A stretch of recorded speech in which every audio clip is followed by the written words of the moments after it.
All right, today we're going to make a broccoli and cheese casserole from scratch. We're going to start by taking our frozen broccoli and putting it right in the microwave just to soften it up. Now we're going to dice up an onion. I just use about one medium onion and give it a pretty good rough chop. Meanwhile, just preheat your oven to 350 degrees. Now I will say, this is a recipe that requires a lot of stirring. So just be prepared to be in front of your oven, in front of your pan, in front of your bowl. Lots of stirring.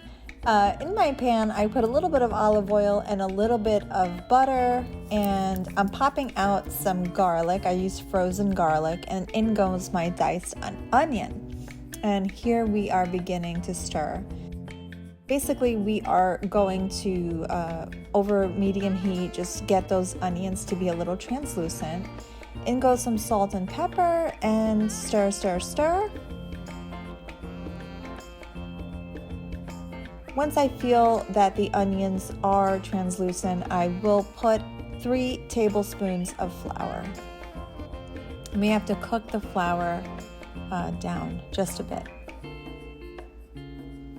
Now, if you have some garlic powder, you could put that in, some onion powder, just to give it a little bit more flavor. But I did not do that.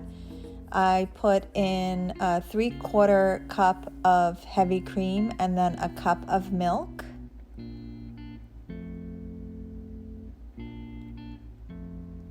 And stirring again, you just want to basically whisk it all together until the flour is part of the milk and everything is put in together nicely. While that's working it together, I take my broccoli out, and I had florets, and so I wanted to cut them down into smaller pieces. If I had bought the right type of broccoli, I wouldn't have had to do this step, but here we are. After you cut the broccoli pieces, just drain the excess water into your sink. And now it's time to assemble. So grab a big bowl, grab your cheddar cheese. You want about 2 cups of cheddar cheese. And pour the cheddar cheese into your sauce and stir again.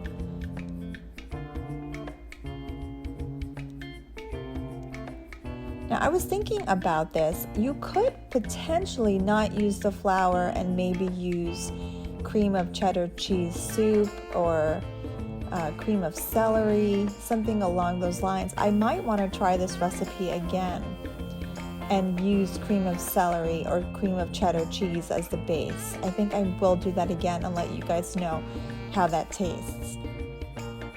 So I did 2 cups of rice, and I was trying to measure it out, and then I ended up using the whole thing. So 2 cups of uncooked rice cooked is what I ended up using in this recipe. So 2 cups of rice cooked with my mixture and the broccoli all in together now in my large bowl being combined.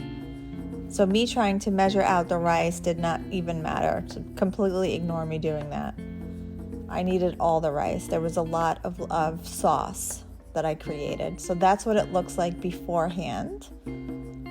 Season again, salt and pepper, before you start putting it into your dish. Make sure that you grease it.